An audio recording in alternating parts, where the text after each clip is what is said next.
game within real estate is build the business that is the core that provides cash flow and provides the opportunities to be able to build wealth. Absolutely. And honestly, of all the businesses I have, the sales business is my least profitable. But I've been smart enough to see that like that's just the hub, and now it spins off all these other opportunities. So, right, we own an escrow company. We have a bunch of MSAs, marketing services agreements that bring in money. I have money that I make from influencer stuff. I have money that I make from developments and from flips and all these different things. So it's like the real estate business, that's the hub, but it creates all these other opportunities. Every time a transaction closes, there's a lot of money that's made. Like I try to get as much of that pie as possible, not just like my one slice, which is my commission. I'm looking to get as many pieces of that pie as I can. And again, you back to where we started with the insider trading, like you're getting access to these deals that nobody else has access to, and you have knowledge that nobody else has, right? Like I know right now the city of San Diego is perfectly okay with me tearing down a single family home and throwing up a 5-story building with 0 parking spaces. The city's cool with that. Like most people don't know that. They're going to start to see these buildings start popping up all over the place. But by the time they see that happening and want to get in on it, they're 2 years behind us, right? But I have that insider knowledge, right? And I also have the fact that other people don't know this is happening. I have the knowledge to know that like if I can find lots or properties in these specific locations with this zoning that fit on this map, I could pay over market value for that property. Yeah. Like I have an unfair advantage because the public, they're just buying the 3-bedroom, 2-bath house that's on that property. I'm buying the 35 units that I'm going to put on that property. That's all part of that insider trading, right? That insider knowledge that we have. And if you guys don't take advantage of that, like you're missing such a massive opportunity. I really think that we were in, I really believe that COVID was a gift and a curse, right? And it was a curse for all of the people that passed away. So not in that sense, I'm strictly talking about the real estate sense and business in general. COVID was a gift and a curse. So many people were at home, and it gave us an opportunity to really brand and market simply on social media because people had nothing else to do. They were in the house, so they were watching social media pages, whether it be TikTok, Instagram, Facebook. They were watching those pages like crazy, and it created a lot of influencers based on people that were just showing up, not necessarily the people that were the most knowledgeable. Some people are going to have a challenge with me saying that, but it's the truth. There were people who showed up in our marketplace that were very, very good at marketing from a sense of they knew how to show up, they knew how to brand, they knew how to market on social media. But now that we're in a time where we're experiencing the aftermath of COVID, just going on social media is not going to be enough. It's a big part of what we have to do. But I think I love what you said in the beginning. We're having to go back to the basics. You got to go back to boots on ground. You got to go back to open houses. You got to go back to home buying seminars. People are no longer in a position. People were so attracted during COVID because money was coming in. Government was giving money. Money was coming in from so many different places that people had money. So they were very frivolous with money and giving money away, throwing money away. And now people are very, very tight-fisted with money. People are no longer attracted to the influencers, not as attracted to the influencers that are flashing material things and vacations. People during COVID were equating success to the type of cars that people were driving, the vacations that they were going on, the types of clothing that they were wearing, the expensive jewelry and things like that. We're out of that market. We're in a whole new shift where people really care about being educated. If you want to be successful going into 2024, people don't want salespeople anymore. They don't want influencers. They want to be educated, and they want to have their hand held to the closing table to ensure that they're getting to the closing table with the best interest rates, with the best deals, with the best real estate agent, with the most knowledgeable contractors, with the most knowledgeable builders, with the most. It's no longer a flash game. things I didn't talk about is we really got into a lot of video, and we got into a lot of video about East Texas. We have a Facebook page and we have a YouTube page called Everything East Texas. We were finding that we were relocating people from California and different parts of the country that did not really know what Tyler, Texas was all about. Mm-hmm. So we started interviewing restaurants and doing restaurant reviews and fun things to do around Tyler. We actually interviewed the schools and boutiques, and we have a pretty substantial YouTube content page for East Texas from doing that. It took me about 2 years to put all the content together for it, but it's proven to be very, very beneficial. I got to tell you a story. Because we put this content together, a lot of times you shoot a lot of content and you wonder, is it working? Is it not working? Is it really working or not? And I had a guy driving down Highway 155 one day. Somebody had introduced me to him. He was a developer out of Austin. A nice guy, but for some reason he went with somebody else when he listed a little piece of land he had here. And he was driving down Highway 155 and he drove by this place called the Smoke Monkey Barbecue Place. So he Googles Smoke Monkey on his phone as he's driving, and he sees my video show up where I'm interviewing the owner. Then he sees the playlist of all of our videos and he goes, I messed up. This is the girl that knows the area. He called, fired his agent, hired me. He ends up moving to my neighborhood. I have his house listed for $1.8 million right now in our neighborhood. I have a development listed for him, 2 developments listed for him right now. But it was all because of those videos and content that we created over a 2-year period. Yeah. That just is pay and pay and pay. Cognitive strain in your mind when you leave something up in your mind that you are like, oh, shoot, I need to do that thing. Oh, I need to pay that bill. Oh, I need to, get my license plate tag, so it doesn't expire. All of those things, if it's left in your mind and it's not put anywhere externally, like your brain dump, it creates cognitive strain and it creates a lot of stress. Yes. So my thing is get it out of your brain, put it on your brain dump. Then once a week, the way that I do it in my organization, on Sundays for me, because our work week starts on Monday, on Sundays, I go through my brain dump only once a week, because the problem, John, is when you start adding things to your brain dump gets so long that it gets so stressful to even look at or add to or open, because it's so long that it's like overwhelming, right?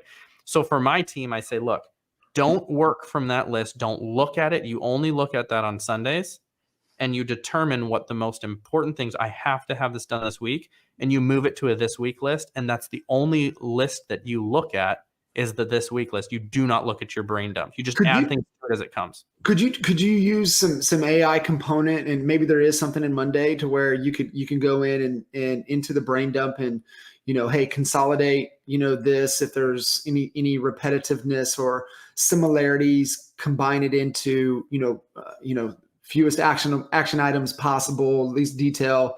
Then maybe another prompt of, hey, you understand this is our main objective for the quarter, for the month. Can you tell me, and this is where we're seeing the biggest constraint, can you tell me part of my brain dump which would help remove that constraint? Can you start to have those type of conversations with AI to help you determine? Because I think that's, you look at us as humans, we're either project-based or we're process-based. And we can be a little bit of a hybrid, but we always lean one way or the other. And process-based people need to start, middle, or finish. And they fear sometimes starting because they don't want to fail, right? Process people, just don't want to fail. Whereas us focus-based people that love variety, that's why real estate agents and salespeople are most project-based, because every situation is different.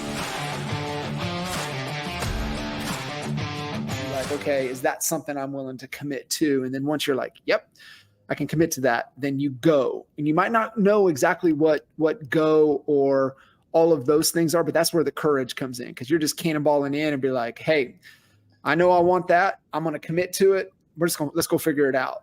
And but I think too, is it's like, I think agents sometimes think that listen, okay, go back. You've been in the business 20 years. Did you have any idea that your life would look like this in 20 years? No, never do. Yeah. Right.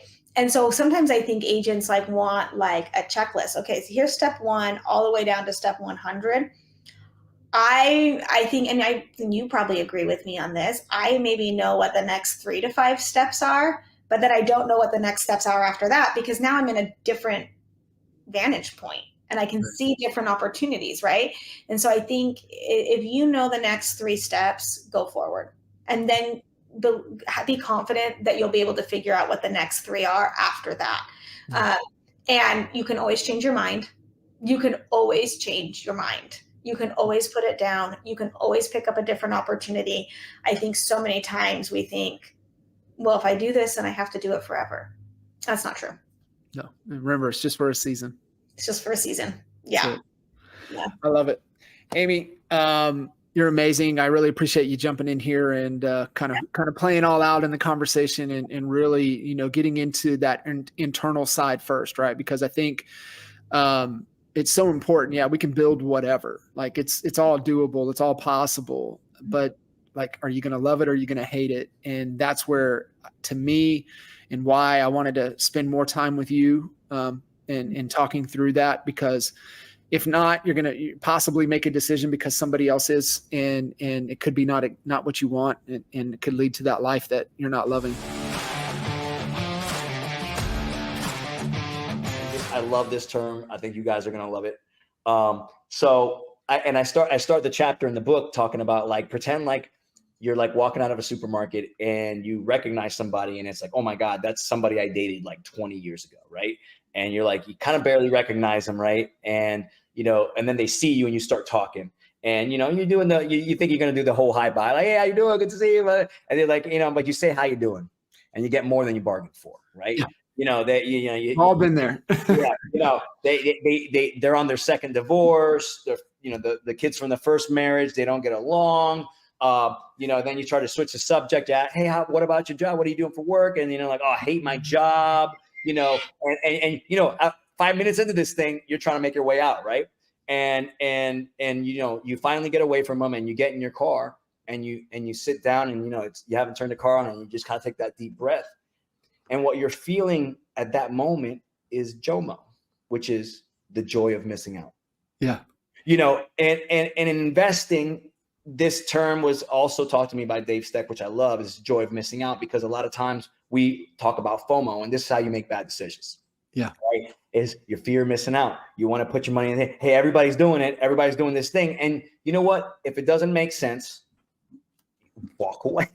Right. And feel the joy. Hey, you know what? You might miss out on something, but trust and believe there'll be more things, right? But this guy right here, this guy helped us buy our first industrial property, which you see on the right-hand side. Me and Gil bought this with this guy. We were minor partners. This guy's wealthy, worth like 60 million. And I remember him when COVID hit, he taught me a lesson. He wasn't even trying to teach.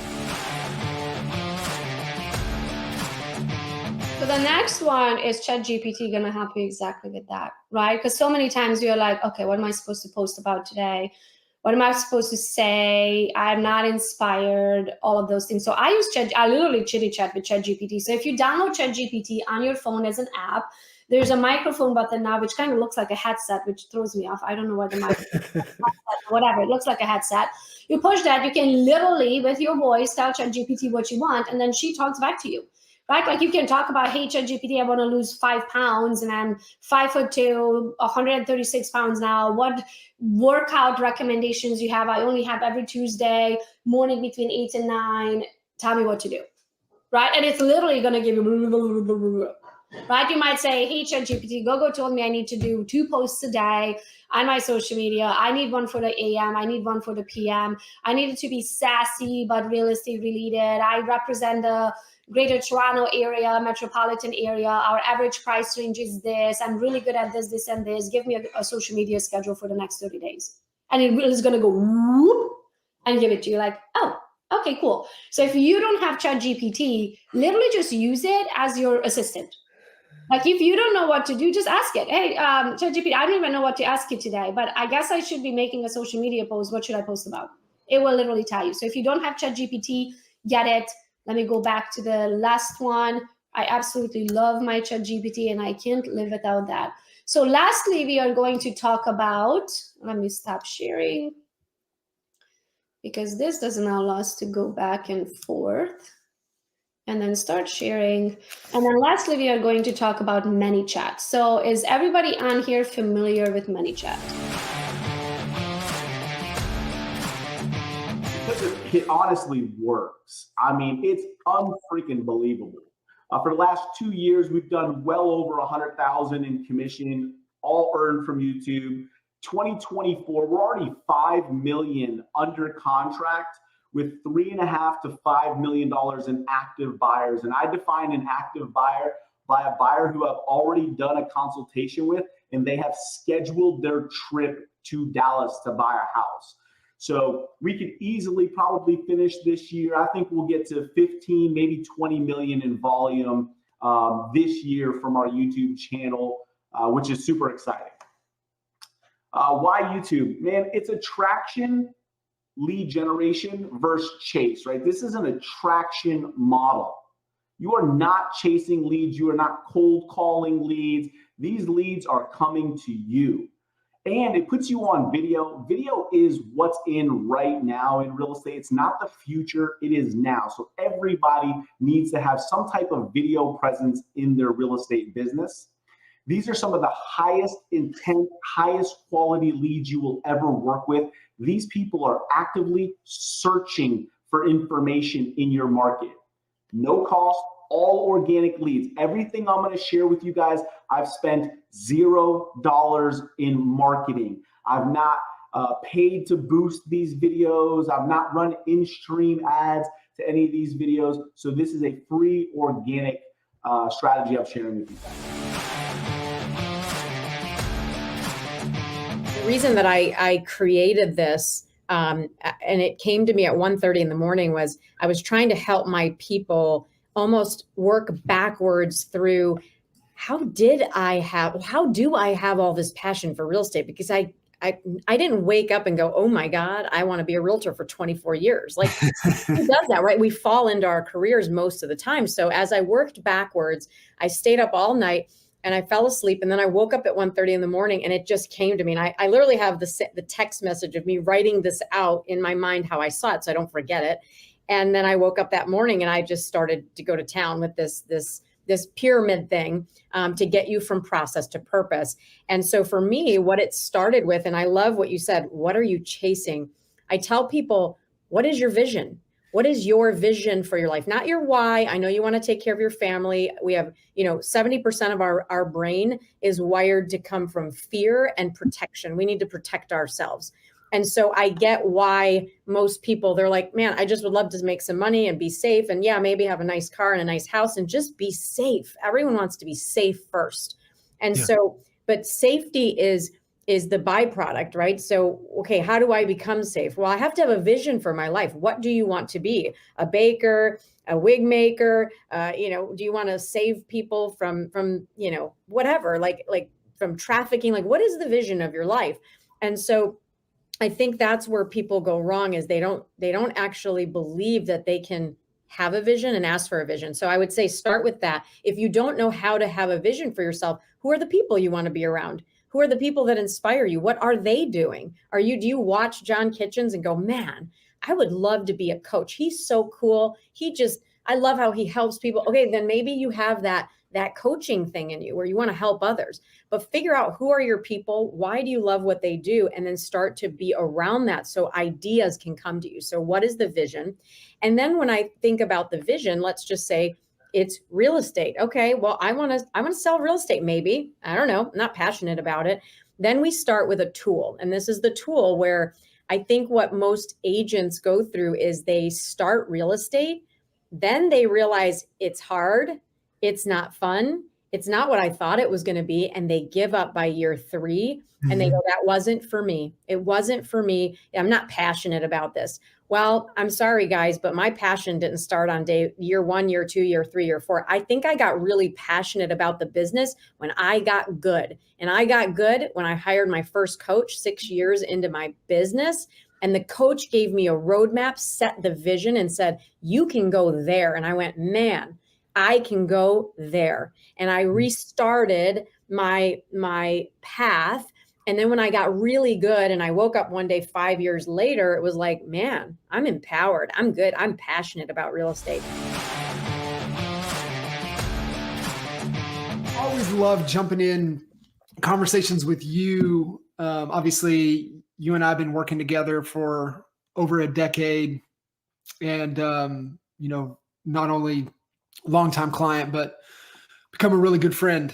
Throughout the journey, and so it's always means something to me to have you on and hear what you're doing in ways that you get to pour back into us, into the Honey Badger Nation, but also listening and opportunity to continue to pour back into you. So I'm really excited to dive into today's topic. But before we kind of kick things off, kind of give a little bit of background.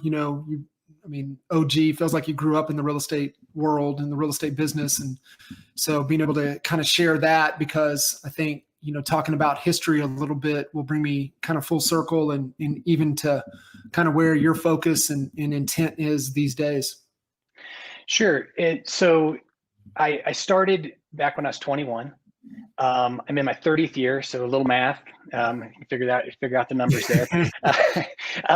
So I've seen a lot of cycles. And when I started the business, we were real new construction heavy. I've always been very team oriented. I partnered with my uncle, and we built a large team. It was with Remax back in the day, and really was new construction focused. And then we continued to grow and grow. And when I got with you guys, it was really about how do you scale things? Because what I found is going back when I went through a divorce when my kids were really young, 2 and 5.